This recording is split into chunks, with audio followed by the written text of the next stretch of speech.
Cleveland Browns quarterback Shedeur Sanders has reportedly decided he won't take the field against the Cincinnati Bengals after a heated blow-up with head coach Kevin Stefanski. People with inside knowledge of the situation are calling it a complete organizational breakdown just days before a critical division game. This goes way beyond your typical disagreement between a quarterback and coach. We're looking at a franchise-defining power struggle that could derail Cleveland's entire season.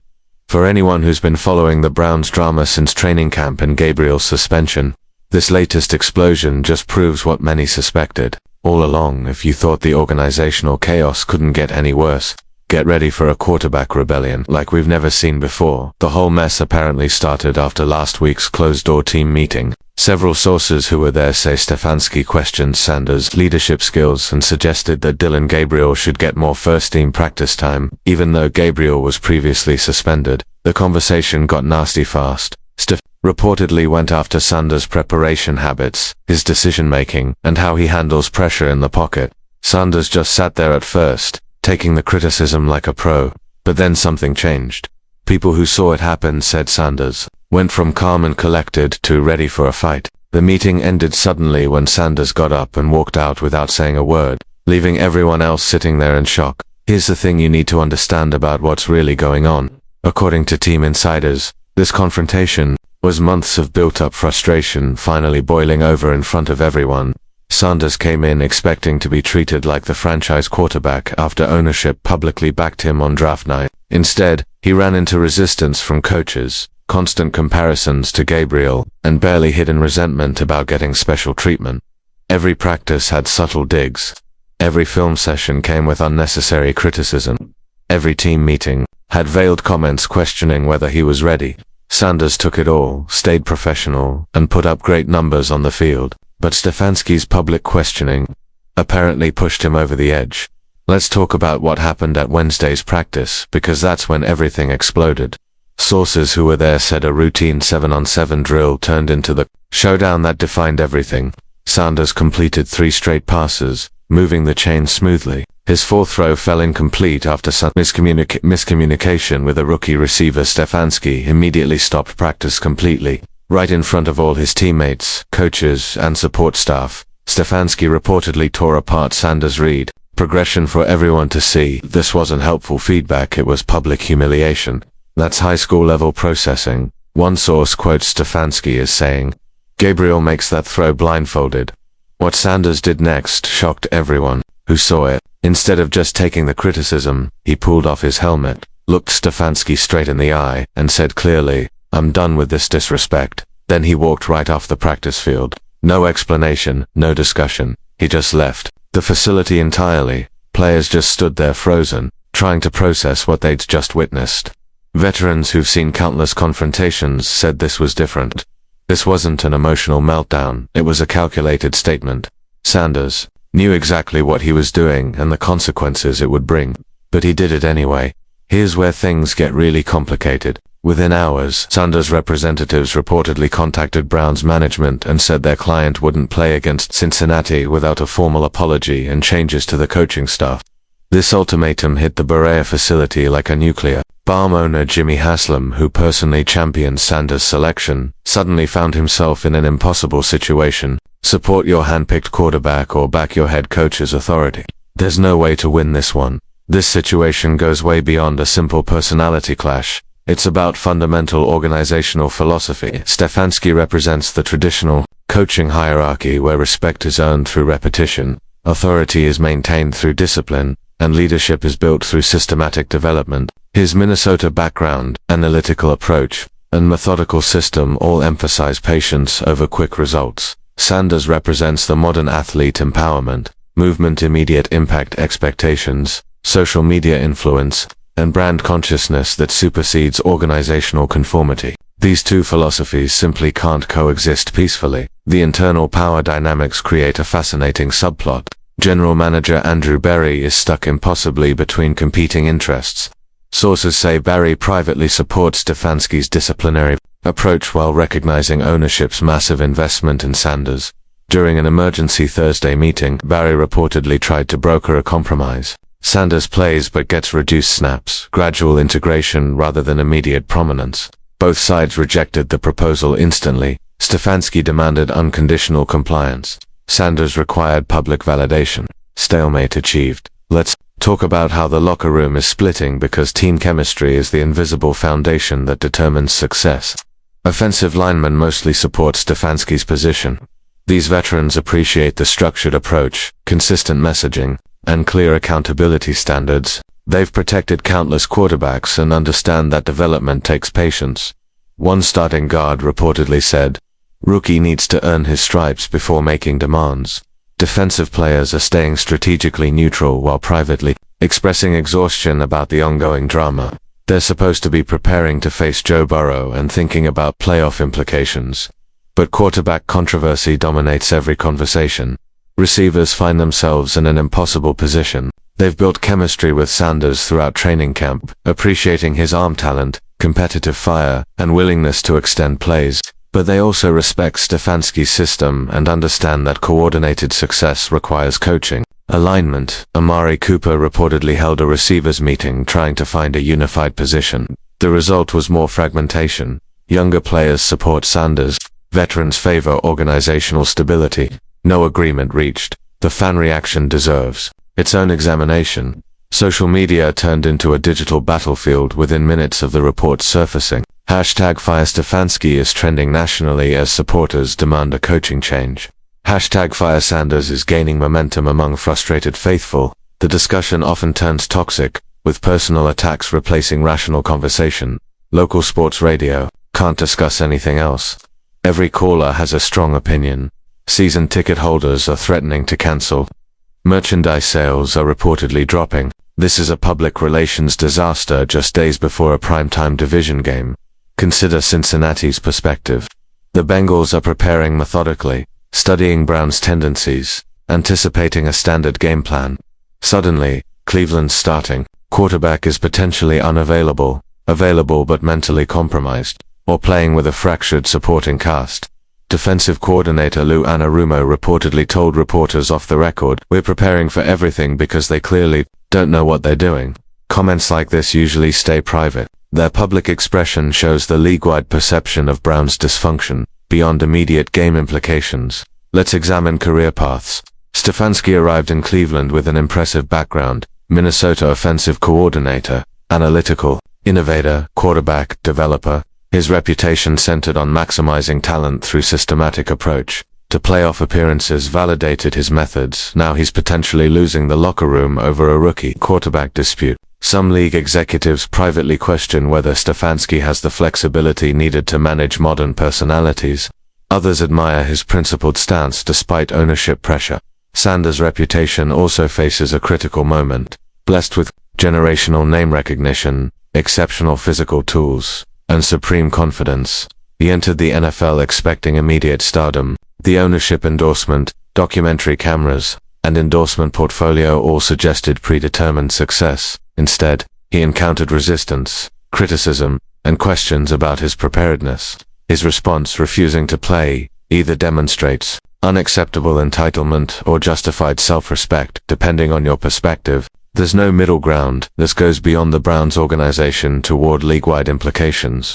Every team is watching this situation closely, recognizing the precedent potential. If Sanders successfully forces a coaching change through ultimatum, player empowerment reaches an unprecedented level. Conversely, if Stefanski maintains authority despite ownership preference, coaching autonomy gets critical reinforcement. The outcome influences future negotiations, draft strategies, and organizational structures across professional football. Don't overlook the timing significance. Week 6 against Cincinnati carries massive implications. Division rivalry, playoff positioning, national television audience.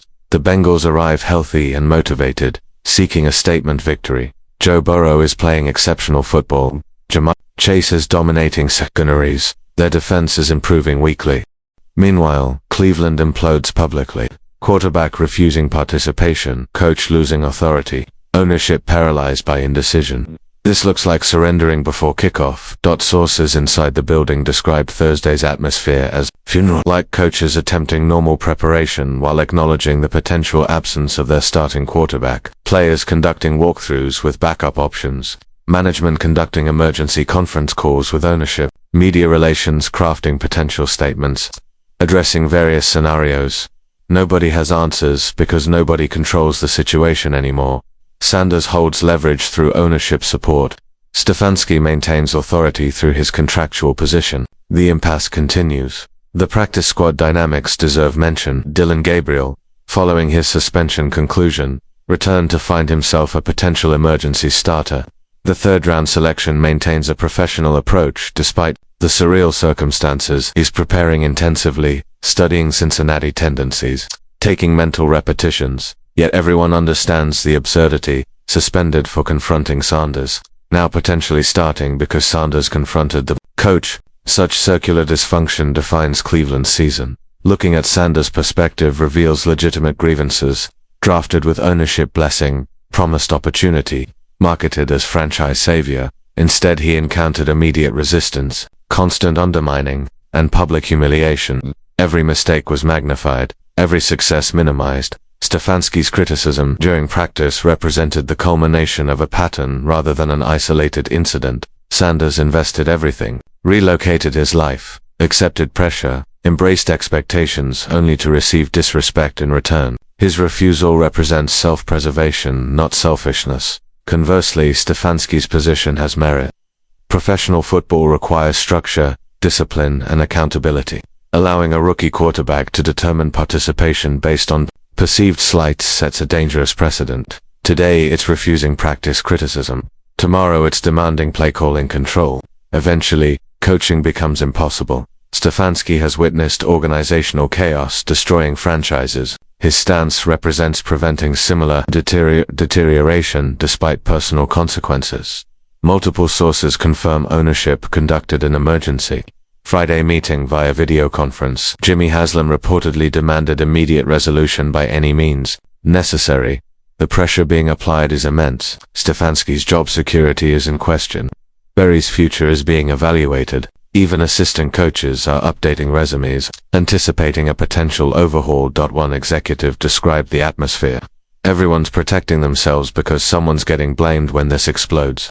Veterans attempting leadership met Thursday evening without coaches or management present. Team captains desperately sought a unified message, collaborative solution, anything preventing complete fracture. The meeting reportedly devolved into heated arguments. Offensive players defended Sanders' talent. Defensive players questioned his commitment. Special teams players wondered why they were involved. No resolution achieved. If anything, divisions deepened further. Meanwhile, Sanders maintained strategic silence publicly while sources close to him confirm his position remains unchanged. No practice participation, no game availability. Not until respect is demonstrated through concrete actions, not empty words. His inner circle reportedly includes Father Dion, agent representation, and personal advisors, all supporting his stance unanimously. They view this as a defining moment establishing career trajectory. Capitulation now ensures perpetual disrespect. Standing firm demands recognition. The national media response intensifies hourly.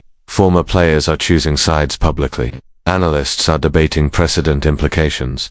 Every network is dedicating segments to dissecting the dysfunction. Skip Bayless is defending Sanders passionately. Stephen A. Smith is supporting Stefanski's authority. Pat McAfee is calling the entire situation absolutely bonkers.